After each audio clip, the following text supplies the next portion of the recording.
dans la Bible, Jacques écrit: «La colère de l'homme n'accomplit pas la justice de Dieu. Ainsi que tout homme soit prompt à écouter, rapide pour écouter, et l'un à parler, l'un à se mettre en colère.» L'un à se mettre en colère, c'est le contraire d'être empressé, de se précipiter. Et derrière le terme colère, il y a une sorte de colère sur la durée. On l'entretient parce qu'on souhaite la plupart du temps se venger, que justice nous soit faite. Alors, pourquoi la colère de l'homme n'accomplit pas la justice de Dieu? À notre conversion, c'est pas forcément le jour de notre conversion, mais au début que nous sommes chrétiens, il y a le jour où nous sommes pardonnés. Et Dieu nous montre une partie de quoi il nous pardonne. Et on pardonne aux autres. Et on est pardonné par Dieu, parce que c'est ça le départ. Et à un moment donné, on est aussi consolé. Et on ne garde pas une colère, ne te couche pas sur ta colère. C'est aussi, je ne sais plus si c'est Jacques, ça doit être Paul qui nous dit ça. J'ai pas recherché, mais pourquoi? Quand on fait page blanche, on remet tout à Dieu avant de se coucher. On lui dit, toi, t'interviens, tu me consoles, je pardonne, etc., etc. Parce que le chrétien, il ne peut pas ne pas pardonner. Ce qui va avec le Notre Père de l'évangile de Matthieu et de l'évangile de Luc. Il y a un petit bout après le Notre Père. Il est dans les deux évangiles, le Notre Père. Et il y a un petit bout qui démontre bien que le chrétien doit pardonner. Mais toute chose concourt au bien du chrétien. C'est pas pour le punir. S'il vit 10 ans avec de la colère, ça veut dire que chaque fois qu'il est un tout petit peu en colère, parce qu'il a passé 1 heure sous la pluie à attendre quelqu'un, il est très en colère. S'il n'a pas pardonné, pendant l'heure sous la pluie, ou quand il revoit la personne qu'il a attendue, ses colères précédentes, l'objet de ces colères précédentes va remonter. Mais il y a 10 ans, j'avais déjà attendu quelqu'un sous la pluie. Et il y a 5 ans, on m'a fait ça. Puis il y a 10 ans, et puis il y a 20 ans, etc., quand j'étais petit, quand j'étais ado. Et puis. Alors quand on se couche sur sa colère, on est vierge de toute colère. Le matin, quand on se réveille, si on attend quelqu'un 1 heure sous la pluie, on est très fâché. Mais on va lui dire, ça fait 1 heure que je t'attends. On n'a que cette raison-là d'être en colère.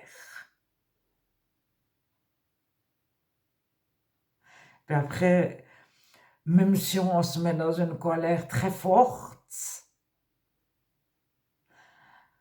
on n'a que cette colère-là. Donc, quelque part, elle sera, même si on est très, très fâché d'avoir attendu 1 heure quelqu'un,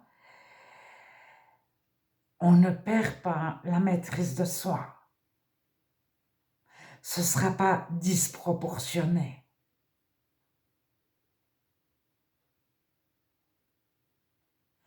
Alors ça, c'était une petite parenthèse. Mais c'est parce que Dieu est intervenu dans notre vie à un moment donné ou à un autre. Et il nous a consolés, il nous a apaisés, etc. Alors, est-ce que nous-mêmes, si on fait justice, j'ai entendu des histoires, déjà, si vous prenez des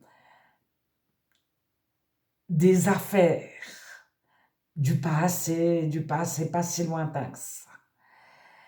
Il y a souvent des personnes où on savait énormément de choses, la police savait, mais elle n'avait pas de preuves. Et de certains milieux, il y avait la loi du silence. Et personne ne dénonçait personne. Et au moment du procès, celui qui n'avait rien dit, il aurait pu aussi avoir un procès pour non-dénonciation ou pour son silence. Et parfois, il y a eu des erreurs énormes de la part de gendarmes, de la part de juges. Il suffit que le juge change et puis le procès a lieu. Et puis le juge précédent, il a fait traîner les choses. Alors, si on veut vraiment être juste, on doit convoquer le gendarme qui s'est trompé, puis qui a retardé le dénouement, je sais pas quoi. Celui qui faisait partie du même milieu, puis qui a gardé le silence, ou qui a couvert son ami. Et on doit même faire passer le juge qui avait mis de côté un certain dossier et qui ressort avec le juge suivant. Alors, devant Dieu, il n'y a rien qui est caché et on est tous responsables de la partie, même si devant les êtres humains, on est innocent, ou il n'y a pas de loi, ou même s'il y a une loi, ce ne serait pas possible, etc., etc. Le tribunal humain, par rapport au tribunal de Dieu, mais c'est quelque chose, c'est une mascarade, c'est minuscule, et ça ne rend pas justice. Réellement, parce que la personne qui a fait du mal, si elle était née dans une autre famille, dans un autre contexte, est-ce qu'elle aurait fait ce mal-là? Donc, il faudrait qu'à son procès, il y ait le père qui soit là. Combien vous avez donné de fessiers à votre fils ou à votre fille? Ou vous l'avez injurié, ou vous étiez absent. Vous avez été injuste. Et la mère, vous étiez une mère autoritaire, froide, etc. C'est pour ça que votre enfant a développé avec une mère aimante. Mais cette mère, quels parents elle a eu elle-même? Donc c'est infini. Elle-même, quand elle était à l'école, elle a subi un harcèlement à tel âge, et puis à un tel autre âge, elle a été isolée par ses camarades parce qu'elle avait un appareil de hauteur, je ne sais pas. Elle était en surpoids, il y avait quelque chose. Alors, si toutes les personnes qui avaient vécu une injustice se vengeaient, mais il n'y aurait plus personne sur la terre.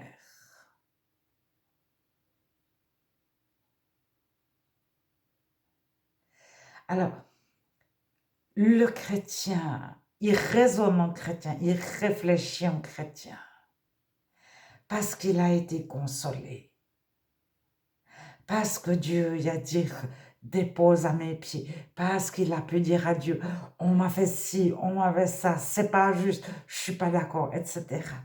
Et il a pu le dire à quelqu'un qui avait une écoute, qui savait la souffrance, qui savait tout. Plus encore que la personne qui l'avait vécu, parce que Dieu, il a connaissance de ce qu'on a vécu, mais il a connaissance de ce que les autres ont dit et fait, que soi-même, on ne sait pas. Est-ce que ça a été prémédité? On ne le sait pas forcément. Dieu le sait. Rien n'est caché devant Dieu. Pas même les pensées de nos adversaires. Alors, Dieu, il sait à quel moment il y a un policier qui s'est trompé. Pourquoi il n'a rien dit? Il avait peut-être eu des soucis de sa famille. Il avait plusieurs affaires en cours. Il n'avait pas dormi plusieurs nuits de suite parce qu'il fallait arrêter. C'est peut-être un gendarme exceptionnel, un policier exceptionnel. Mais il a fait une fois une erreur. Il pensait bien faire, peut-être. Alors, Dieu, il sait ça. Et il sait quel parent a eu ce jeune homme, quelle difficulté il a eu pour garder sa place de travail ou pour y arriver, etc. Et puis ce jour-là, il y avait un conflit entre collègues, il y avait tel gangster qui était déchaîné, etc.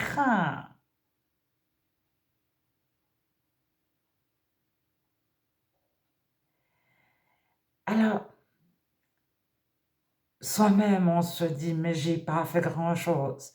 Mais des fois, Dieu nous montre qu'on est des pécheurs, il ne nous accable pas.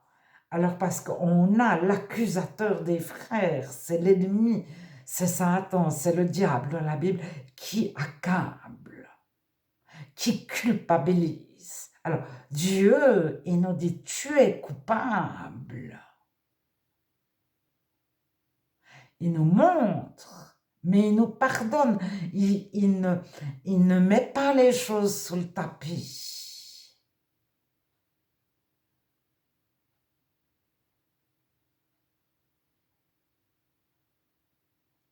Alors il nous dit, à tel moment, tu as fait faux.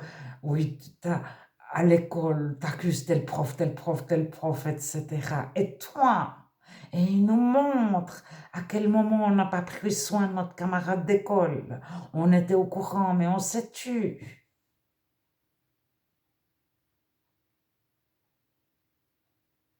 Etc. Et il nous montre deux, trois choses pour nous dire que on ne peut pas avoir l'orgueil de dire moi je suis une belle personne parce que j'ai pris soin de ça, etc. Mais il nous montre qu'il y a une catégorie de personnes qu'on haïssait, peut-être qu'on a pris soin, je ne sais pas, on a lutté pour certaines personnes en situation de détresse, etc.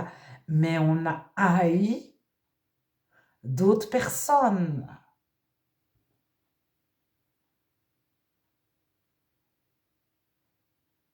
Où on a été indifférent, où on n'a rien fait. Et ça, quand on a vu un camarade à l'école qui était celui qui était tabassé aux récréations, beaucoup d'entre nous avons assisté à des choses comme ça. Qu'est-ce qu'on a fait?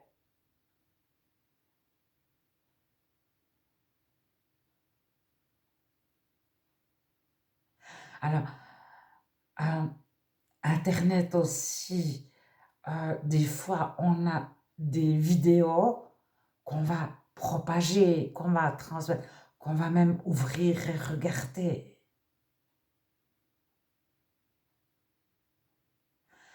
Alors que, est-ce que c'était juste de les avoir propagés? Alors, Dieu, si on est un grand blessé de la vie, d'une façon ou d'une autre, le jour de notre conversion, il va commencer par nous restaurer, nous consoler, etc.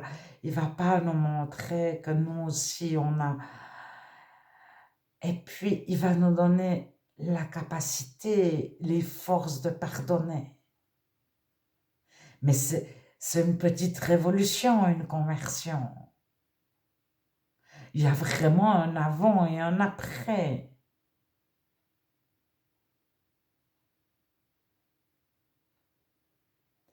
Alors, ça peut être 5 ans plus tard, 5 mois plus tard, 5 semaines plus tard. Tout à coup, il va mettre en lumière deux, trois choses. C'est pour nous faire grandir. Et c'est si on refuse de pardonner, par exemple.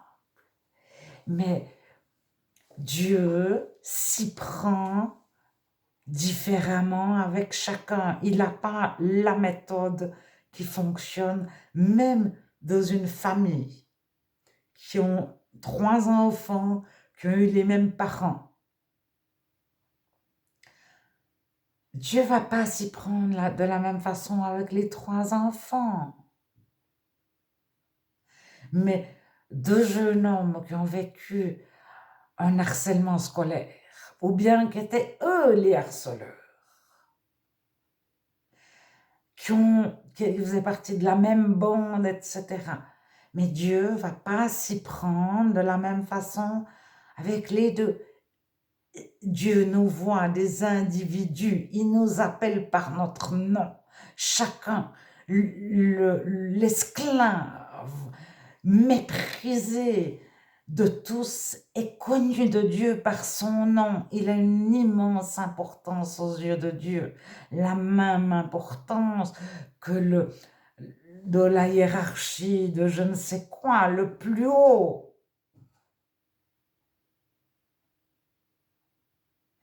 Alors,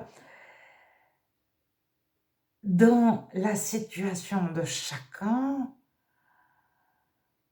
Dieu nous rétablit. Et après, il nous dit, remets toute chose, moi je vais faire justice. Et si on trouve David, les psaumes de David, on connaît tous David de l'Ancien Testament, l'enfant qui est devenu roi, mais qui est resté un enfant dans son cœur. Il avait un ennemi, Saül. Et un jour, Saül est venu à la portée de David, mais quelque chose de David aurait pu mais le tuer ou le capturer, en faire son prisonnier. Il aurait pu faire n'importe quoi à Saül. Et il a pris un bout de son manteau, puis il a fait une petite taille avec un couteau. Parce que David avait un cœur selon Dieu et tout, mais il lui restait une petite, je veux quand même faire un petit truc. Mais c'était rien du tout de faire un petit trou dans le manteau de Saül. Alors, Jésus dira à ceux qui le crucifient, c'est-à-dire à Dieu, ne leur impute pas ce péché, pardonne-leur, ils ne savent pas ce qu'ils font. Étienne, quand il est lapidé, au milieu de sa lapidation, Dieu pardonne-leur.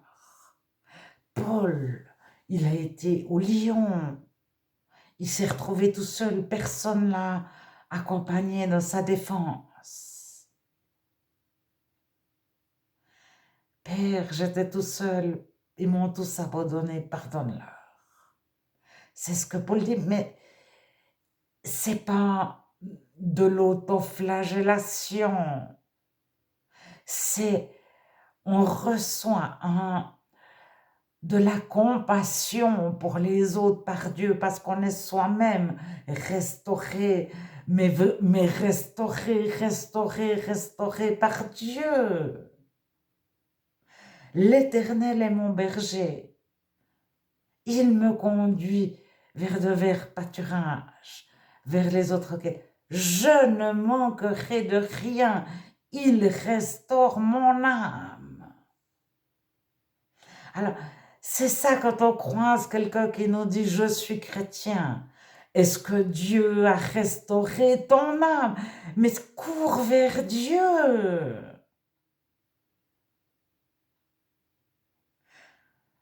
Et puis, dis-lui, mais je suis pas sûre d'être chrétien, il m'est rien arrivé.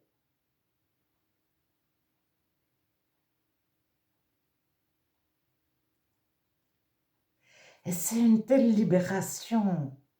Alors, on reste des David avec des petits défauts. Ce n'est plus moi qui vis, c'est Christ qui vit en moi. Mais de temps en temps, on a un petit quand même voilà, David, il a coupé un petit bout du manteau de Saül.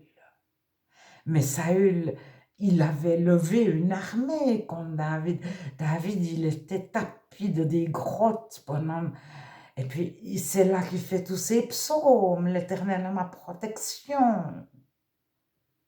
Et Saül n'arrivera jamais à faire quelque chose à David.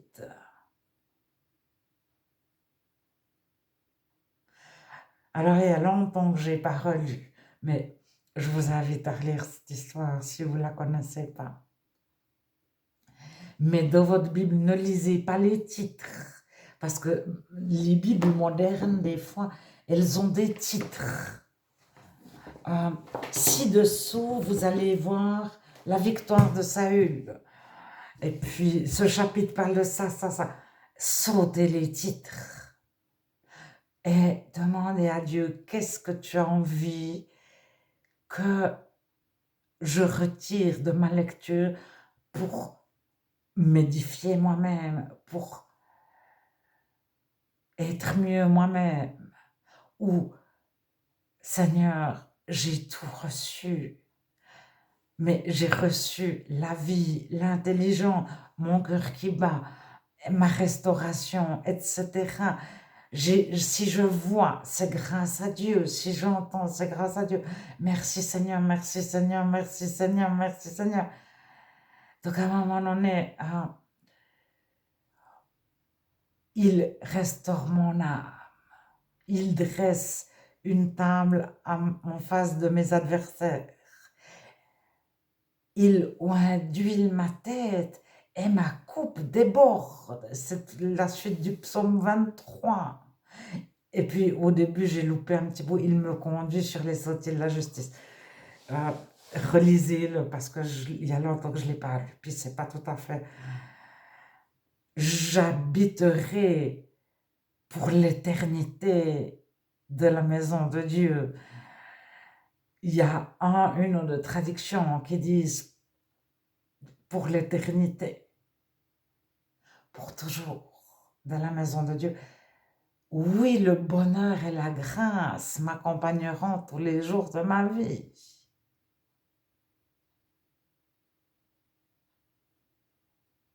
Alors, quand on cherche à se faire justice soi-même, déjà, on réalise que si la personne méritait 25 ans, le tribunal va rarement lui donner 25 ans. Ensuite, si le tribunal lui donne 25 ans, nous-mêmes, est-ce qu'on va mieux se porter? Et puis, peut-être qu'au bout d'une année, on y pardonne ou on devient chrétien. Alors, la personne, la prison, il y a plusieurs raisons. Il y a la punition, mais il y a le procureur général, il considère les intérêts du plus grand nombre de la société. C'est-à-dire, est-ce que la personne est dangereuse? Est-ce qu'il faut la maintenir dans un endroit pour qu'elle cesse d'être dangereuse, qu'elle ne puisse plus faire de mal à quelqu'un d'autre?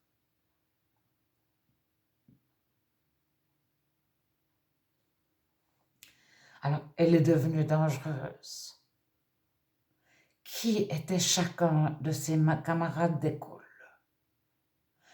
Qui était chacun de ses profs? Qui étaient ses parents, ses frères et sœurs, ses oncles et tantes, ses grands-parents? Et on va retrouver que sa grand-mère était méchante, que à l'école, il a été battu, molesté par des camarades, etc. Et aujourd'hui, ce qu'il est, c'est parce qu'il y a 10 ans, il y a 20 ans, il y a 30 ans, il y a celui-là. Et puis ce policier-là, il aurait dû le mettre en prison bien avant. Mais pour quel fait? Il n'avait pas encore commis tellement de délits. Ou bien il n'y avait pas assez de preuves, etc., etc. Ou bien on l'a remis en liberté, mais on n'aurait pas dû, et puis il s'est enfui, il a changé de pays, etc. Donc quand on découvre une personne méchante. Derrière elle, on pourrait mettre en prison 50 personnes. Son camarade d'école qui lui disait pas bonjour. Son camarade d'école qui lui disait mais est-ce que t'es con?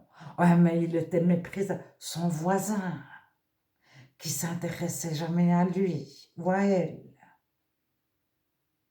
Alors, de l'ascenseur, je prenais l'ascenseur avec lui, et puis 3 fois par semaine, et puis je regardais mes pieds, je me disais, mais celui-là, mais si j'y avais dit bonjour, si j'avais invité à boire le thé,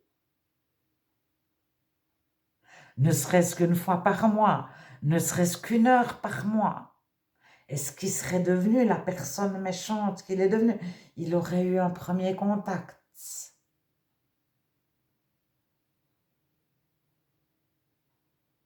Alors, je raconte n'importe quoi, j'invente, mais j'ai quelques notions déjà.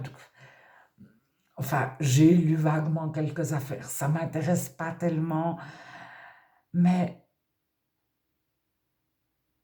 la télévision, oui, j'ai regardé quand même des émissions. On avait en Suisse des émissions de télévision ou en France, une fois par semaine ou une fois par mois qui mettaient en avant, etc. Je ne veux pas donner le nom d'émission, mais on en connaît. Et puis sur Internet, etc., les médias en parlent, les journaux papier aussi. Mais on est tous plus ou moins au courant d'une ou deux affaires. Eh bien, Dieu, il sait, minute par minute, le passé de chacun, minute par minute, qui a fait quoi à qui, on n'a rien dit, n'a rien fait. Alors, il y a un état qui s'appelle la sidération, c'est-à-dire quand on est traumatisé, quand on a peur, on est bloqué, on ne peut pas crier, on ne peut pas faire un geste, on est pétrifié, on ne bouge plus, on n'a pas du tout les bonnes réactions.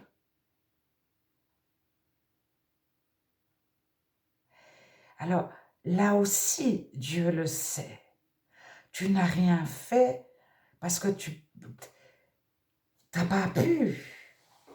Alors ça, est-ce qu'on peut l'expliquer? Et puis des fois, on a eu des parents qui ont été sidérés quand ils étaient petits, puis des grands-parents qui ont vécu ça. Ceux qui ont fait l'école il y a longtemps, longtemps, longtemps, longtemps, qu'est-ce qu'ils ont vécu? Ils auraient peut-être 120 ans aujourd'hui. Puis il y en a qui ont vécu la guerre.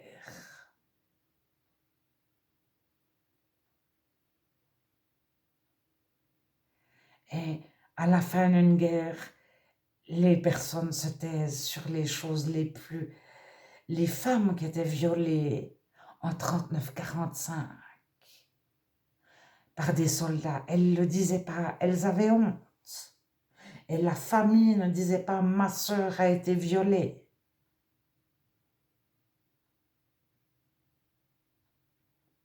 Ou « ma fille a été violée ». On se taisait. Même si on était violé en tant qu'Allemand par les Français ou en tant que Français par les Allemands.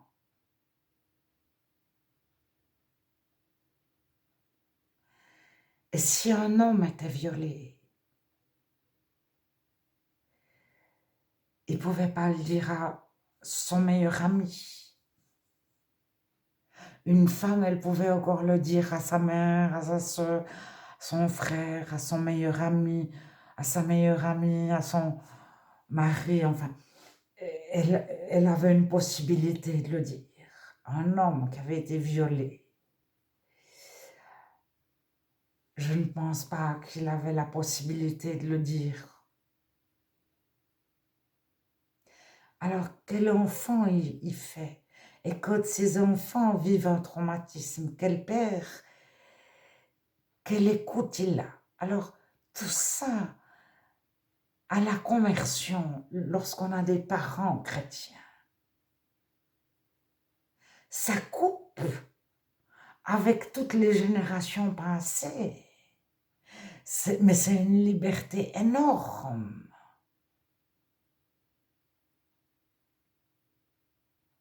Il n'y a plus le point de quand j'étais petite et puis cela, puis cela. Alors, on, on, on offre à nos enfants une page blanche.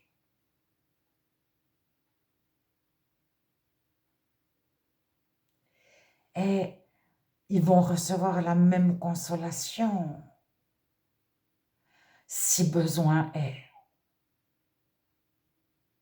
et la même justice, parce que Dieu a tout vu, et ils vont être certains que Dieu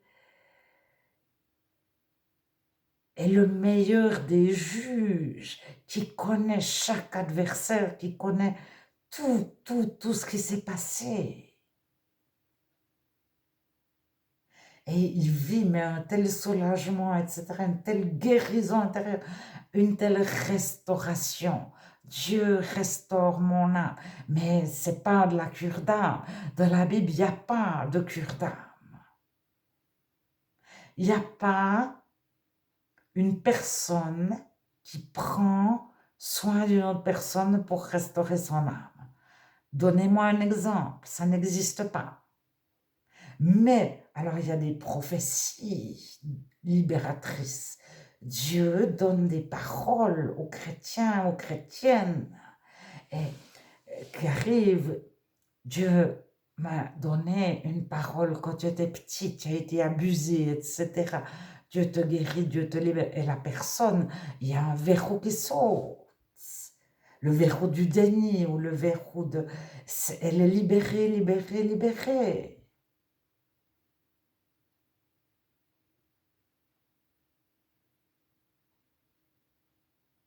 Alors, le chrétien, il est censé apporter une guérison physique, mais une guérison spirituelle, mais c'est pas de façon de la PNL, c'est pas à la façon de Jung et de Freud, c'est pas une psychothérapie, ça n'a rien à voir. C'est si Dieu donne une parole.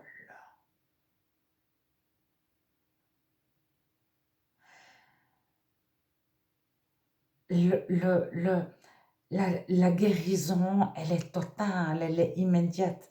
Il n'y a pas besoin d'aller 50 ans. Alors, Dieu, quand des personnes ont un tel passé, un tel vécu qu'ils ont, je ne sais pas moi, ils ont vécu une guerre. En tant qu'enfants, ils ont vu toute leur famille se faire tuer, se faire violer, etc. Leur village entier. Il n'y a aucun psy qui peut faire quoi que ce soit. Mais Dieu, il va peut-être pas, si l'enfant avait 4 ans, il va supprimer les cauchemars, etc. Mais il va peut-être pas lui faire revivre ou se rappeler comme ça. Mais il va le consoler, le consoler, le consoler. Et des fois, la personne, elle est adulte, elle a 30 ans, elle a 60 ans, elle vient de se convertir et elle pleure, elle ne sait pas pourquoi. Et elle reçoit une telle paix, une telle consolation, un tel apaisement. Elle aime la terre entière, elle pardonne très facilement. Et est-ce que Dieu va forcément lui montrer ou lui faire se souvenir? Si oui, c'est pour lorsqu'elle sera totalement rétablie, elle aura les forces d'entendre.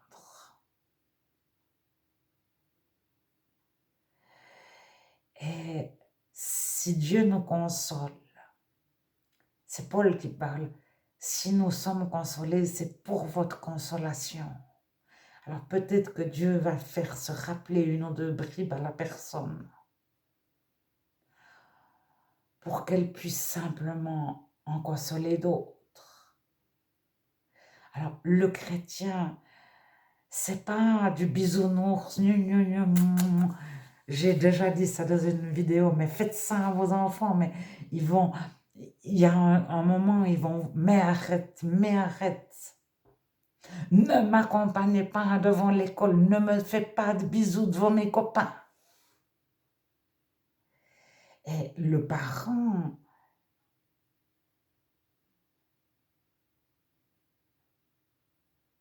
n'a pas à puiser de cette relation-là une affection pour lui-même.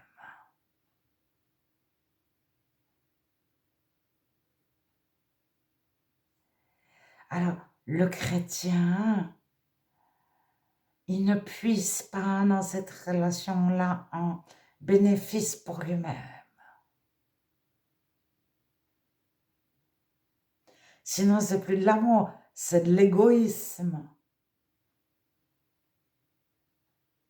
Alors, le pire fléau du non-chrétien, selon Paul, c'est l'égoïsme. Et le premier commandement, c'est d'aimer. Alors, le contraire, c'est pas seulement la haine. L'égoïsme, c'est aussi le contraire de l'amour. Je t'aime parce que ça me fait du bien. C'est pas de l'amour. Je t'aime pour que tu m'aimes. C'est pas de l'amour. C'est toujours, ça remplit un besoin. Alors, comme Dieu répond à tous nos besoins affectifs, qu'on est comblé, etc., il restaure notre âme, il oint l'huile ma tête et ma coupe déborde.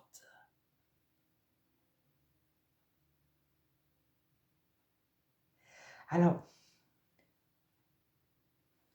ça commence par l'Éternel est mon berger, l'Éternel est mon guide, c'est lui que je suis, il me conduit vers pâturage. Mais il faut le suivre.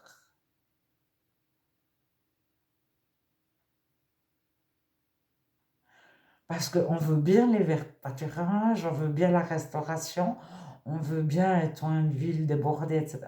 Mais ce qu'on veut faire de l'Éternel, notre guide, s'il nous dit, tu ne parles pas à cette personne, on ne parle pas à cette personne. S'il nous dit, prends 2 heures pour écouter cette personne, on n'a pas du tout envie. Qu'est-ce que c'est de prendre 2 heures dans notre vie? Mais on n'a peut-être pas du temps. Dieu nous dit, tu prends 2 heures pour écouter. Mais t'arrêtes de la bassiner, de la bombarder de versets bibliques. Tu l'écoutes 2 heures.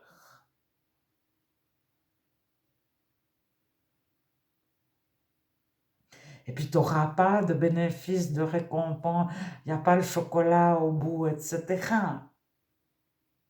Mais globalement, parce qu'on suit Dieu, on est dans les verts pâturages, aux sources d'eau paisibles,